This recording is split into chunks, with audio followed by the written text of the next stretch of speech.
Hello and welcome to today's Delta Credit Tip. So you've sent in your dispute letters to the bureaus, you've waited the 30 days, you get your response, you open the mail, and all they have said to you is, nah, we're not going to do this. We think your dispute is frivolous. We're not going to entertain it. Have a nice day. What do? Stay tuned, we'll tell you what on today's Delta Credit Tip.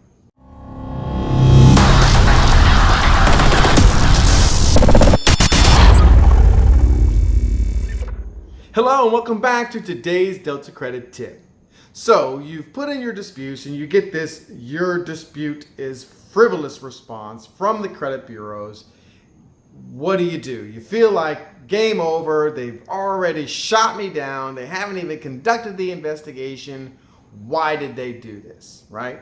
Well, the Fair Credit Reporting Act does give them and the furnishers of the information on your credit report the right to deem a dispute frivolous. And this is one of the biggest dangers that you run when you're dealing with what we call one of these letter mills, credit repair companies, where all they just send the same thing over and over again saying, hey, it's not mine, hey, it's not mine, hey, it's not mine, or some version of that, right, where they just keep repeating themselves. So really there's a specific reasons why they can come back with that response. The first is their dispute that you sent in lacks too much information, and they can't identify either you, they can't identify the account, or you didn't give them a good enough reason to dispute, like none at all, or that it's not mine kind of thing. So you're going to have to give them the ability to identify you, the account, and the actual specific dispute that you have with the content on your credit report. So to combat that, what you're going to want to do is when you're sending your disputes in, make sure that it is very clear as to who you are. And sometimes it's helpful to send in a copy of your driver's license, social security card, and a utility bill, because they could say, oh, we would investigate this, but we're going to take that frivolous right that we have and demand from you identifying information before we conduct the investigation. All right, so just nip that in the bud, send that to them up front, and you won't have that kind of problem, okay? Now, on trying to identify the account, make sure that you've got either the account number, and it could be either the debt collector's account number or the furnisher of the information. You're gonna have to give them something. You can't say that debt on my credit report. Well, which one, right? And you may have two from the same debt collector or same furnisher. So you have to be very specific on to which one you want addressed on your dispute. And as far as trying to identify the reason, well, you just got to be specific, right? You don't think that their dollar amount is right, or it's conflicting with your records, or you paid that already, or whatever the case may be. Just make sure you add that all in there, okay?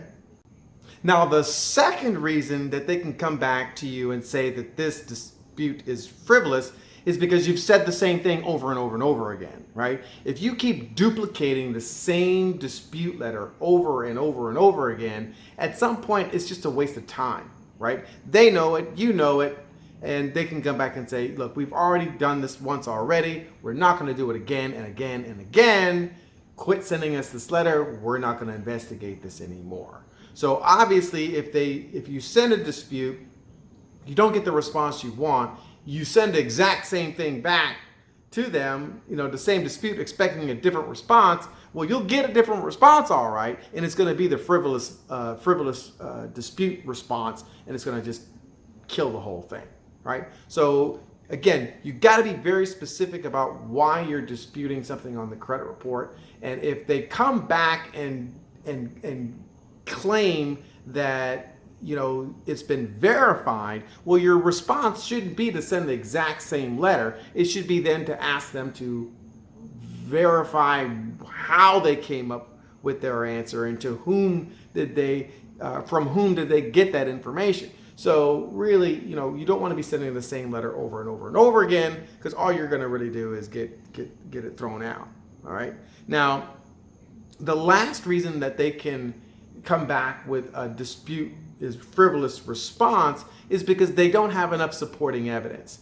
They're not able to conduct it because it's almost like the first reason where they don't have enough stuff. So they may ask for, a police report or an affidavit of identity theft, or maybe they want bank statements or canceled checks or something along those lines.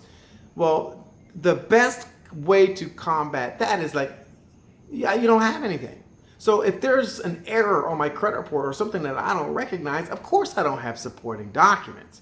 So you got to make sure that when you do your dispute letter that you have a little blurb there in the course of that first dispute that you have provided all the supporting documentation that you have. And so they can't necessarily come back and say, oh, no, we needed supporting documents. Well, I don't have any because I don't know what the hell this is, right? So you've got to be able to structure your letter. If you don't know how to structure your dispute letter, we have one that you can a video that will teach you how to do that. So just go back to the video, watch how to structure the letter, and it will minimize the frivolous dispute response. But let's say you didn't do that before and you are now currently holding one of those responses. What do you do now, right? Now that you haven't been able to get past that hump. Well, you want to redispute it, right? But now you want to go back and get those bullet points in there, ask exactly what they're at, respond to exactly what they have brought up in their letter. So if they said we needed this, give them that, right? Or give them a reason like that last part about not having supporting documentation, that explanation as to why you're not able to provide that information, and then expand your dispute letter to let them know that, hey, by the way, I am going to want your methodology on how you actually verified this count if your investigation leads to that point. All right. So again, you got to send good, structured, poignant, letters that are meaningful. We can't just send the "it's not mine" response. You don't want to go online and do the little pigeonhole and do whatever responses that they're going to give you. You want well thought out, articulated letters that are very specific as to what your dispute is. You got to make sure that you're identifying yourself, the account, and the dispute reason, right? And if you have supporting documents, go ahead and send it, because the more proof you give, the easier the process is going to be. All right. So I hope this information helps. If so, give us that thumbs up. Don't forget, subscribe below and hit the bell so that every Thursday when we come out with new information, you are notified right out of the gate. And of course, share it, right? There are other people that are in the same situation as you. Why not? The video is free. Share it. That's the whole point of the video, so that we're all empowered and we have this ammunition to get through this process so we can avoid these crap responses that we get from the bureaus. And most importantly, we can all make a choice to make a change. Delta.